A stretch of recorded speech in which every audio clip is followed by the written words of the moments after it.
এনো ড্রাইভার, গাড়িটা বের করো। বেয়াদব, তোর এত বড় সাহস, তুই সামান্য একটা ড্রাইভার হয়ে আমার গায়ে হাত তুলিস? কিরে তোর মাথার মধ্যে কি কমন সেন্স নাই? তুই কি ভুলে গেছিস গা? এটা তোর মালিক, তোর কর্মচারী না। স্যার ওর এক্ষুনি চাকরি থেকে বের করে দেন। ওরে এমনি এমনি বের করবো না, ওরে উচিত শিক্ষা দিয়া তারপরে চাকরি থেকে বের করবো।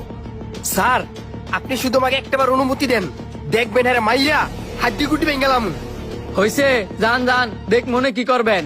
হ্যাঁ বেয়াদবির মাত্রা দেখছেন? এত বড় একটা অপরাধ করার পরেও মুখে মুখে তর্ক করে। হ্যালো কি রাজার ফেসল পাচ্ছেন? লঞ্চেরা পুলিশে ধরাই দেই।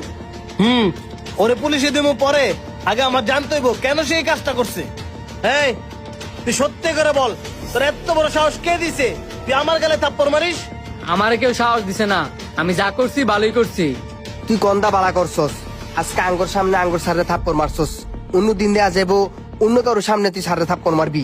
তুই কি একটাবার চিন্তা করছস আঙ্গুর সারের মান সম্মানটা কই দাঁড়াইবো? স্যার আপনি একটাবার অনুমতি দেন, রে আমি পুলিশে দিয়ে দিই।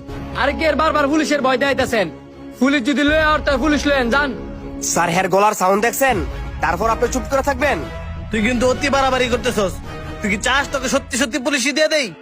এখন তুই কি বলবি আমাকে কেন থাপ্পড় মারছিস, নাকি আমি বাধ্য হবো পুলিশ আনার জন্য? আপনার যা মনে চায় আপনি তাই করতে পারেন। এক বছর যাও, তোমরা পুলিশ নিয়ে আসো, ওরে আমি দেখতেছি। স্যার আপনি আমার মাফ করে দেন, আমি ইচ্ছা করে আপনার থাপ্পড় দেই নাই, এর পিছনে বড় একটা রহস্য আছে। ছাড় বেটা, তুই এখন পুলিশের ভাই আমার সাথে অভিনয় করছিস? না স্যার, আপনি বিশ্বাস করেন আমি যা করছি সব আপনার ভালোর জন্যই করছি। তুই আর একটাও কথা বলবি না, তোর কোনো কথা শুনতে চাই না। আমার কথা আপনি না চাইলেও শুনতে হইব, আপনার গাড়ি ব্রেক ফেল। হোয়াট? আমার গাড়ি ব্রেক ফেল? কসম স্যার আপনার গাড়ি ব্রেক ফেল। তুই যেহেতু জানিস আমার গাড়ি ব্রেক ফেল, তাহলে তো সেটাও জানিস আমার গাড়ি কে ব্রেক ফেল করছে। সত্যি করে বল। স্যার তাহলে শোনেন। স্যার আপনি যেভাবে যেভাবে বলছেন আমি সেভাবেই করছি। যেমনে যেমনে কইছি এমনি এমনি করছস নি, নাকি না করে আঙ্গুরে কইতাছস?